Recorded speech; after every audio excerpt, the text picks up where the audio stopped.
Assalamualaikum warahmatullahi wabarakatuh. Alhamdulillahirrabbilalamin. Wa bihi nasta'in wa ala umuri dunya waddin. Wassalatu wassalamu ala asyrafil anbiya'i wal mursalin Sayyidina wa maulana Muhammadin wa ala alihi washabihi ajma'in. Amma ba'du. Yang terhormat Ibu Dr. Siti Rodatul Jannah SAG M.Com selaku dosen retorika Kitobah. Baik, langsung saja saya di sini akan menyampaikan pidato menyambut Hari Ibu 22 Desember. Teman-teman yang saya hormati, saat ini kita bangsa Indonesia dalam suasana memperingati Hari Ibu yang jatuh setiap tanggal 22 Desember. Kita dijadikan tanggal itu sebagai Hari Ibu karena pada tanggal 22 Desember tahun 1928 itulah terjadinya peristiwa sejarah, yaitu bangkitnya kaum wanita dengan mengadakan Kongres Wanita yang pertama kali di Indonesia.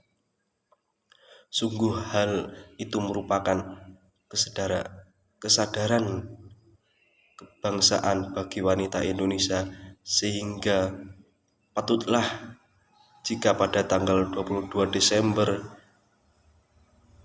berjadikan sebagai Hari Ibu yang diperingati setiap tahun oleh bangsa Indonesia, khususnya oleh kaum wanita Indonesia.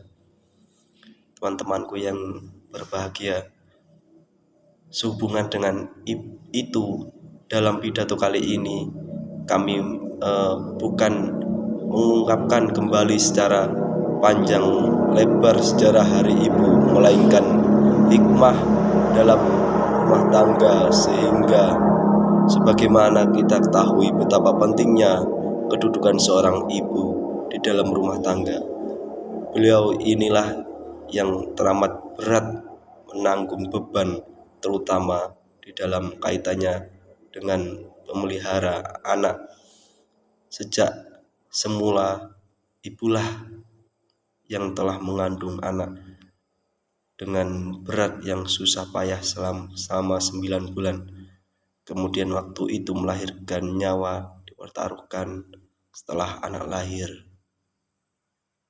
dia pulanglah yang harus menyusui paling tidak selama 2 tahun. Sedemikian berat tanggungan dan beban seorang ibu. Maka seharusnya kalau kita selalu menghormatinya, terutama hal ini supaya ditentukan pada anak-anak dan pada teman-teman. Cobalah renungkanlah firman Allah SWT surat Luqman ayat 14 yang artinya, dan kami perintahkan kepada manusia untuk berbuat baik kepada kedua orang tua ibu bapaknya.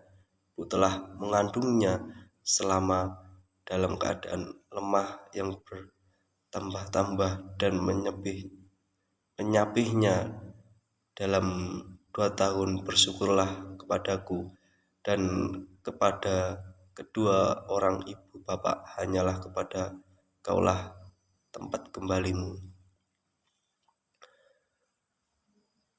Baik teman-teman yang saya hormati, 2 ayat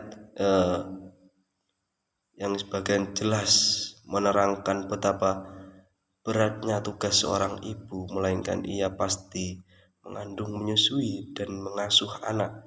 Masih banyak tugas-tugas lain yang perlu diselesaikan, seperti tugasnya sebagai seorang istri dan sebagai anggota masyarakat. Maka benarlah jika di dalam hadis ditegaskan bahwa surga itu berada di bawah telapak kaki ibu.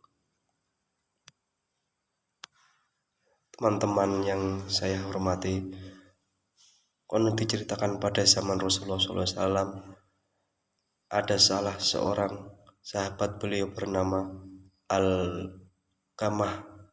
Dia ini adalah sahabat yang paling rajin dan giat beribadah.